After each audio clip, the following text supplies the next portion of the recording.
Hi, I'm Brad Glaze from Frontier. I'm out on a road trip seeking out key business people who make quality soil amendments that are applied in agriculture. Today I'm on site in Northern California with Larry Royal at Earthworm Soil Factory. Larry, tell us a little bit about what your organization's all about. Brad, thanks a lot for stopping by. We're really appreciating you coming and visiting.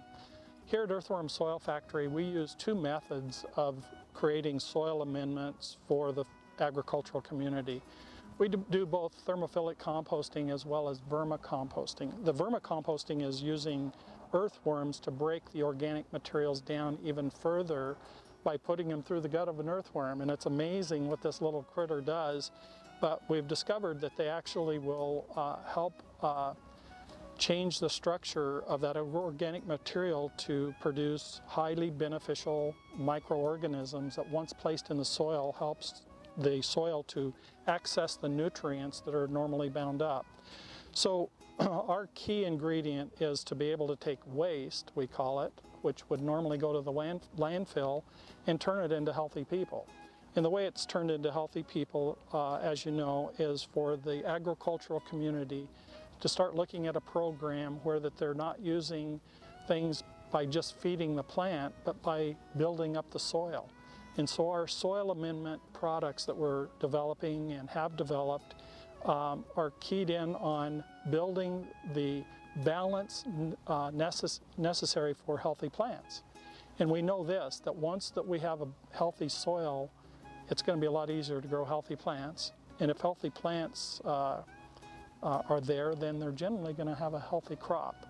And we're also going to be able to see then, with a healthy crop, leading to healthy people, because the nutrient values coming back into the soil. What has actually happened is we know that there's a link between the soil and our bodies, in that if you have deficient or depleted soils that doesn't have any nutrients, the plant has a tough time surviving. If they're just barely surviving, the crop that they're going to put out, how much can we expect them to have in nutrient value if the plant's not getting it? So what we're really trying to accomplish is the fact that we're trying to make the soil back alive again. And by doing that, then all the nutrients that the plant needs and trace elements that we think the soil might be deficient on, we're trying to bridge the gap between all of these different organisms of organic, inorganic, and the microorganisms to be able to make the plant have an environment that it can not only thrive, but turn out quality crops that, once that it's consumed, is going to be healthy for the people consuming it, or even animals. That's truly the core of what this business is all about. Absolutely. It's going from waste to healthy people. Well, Larry, show us more. Be glad to.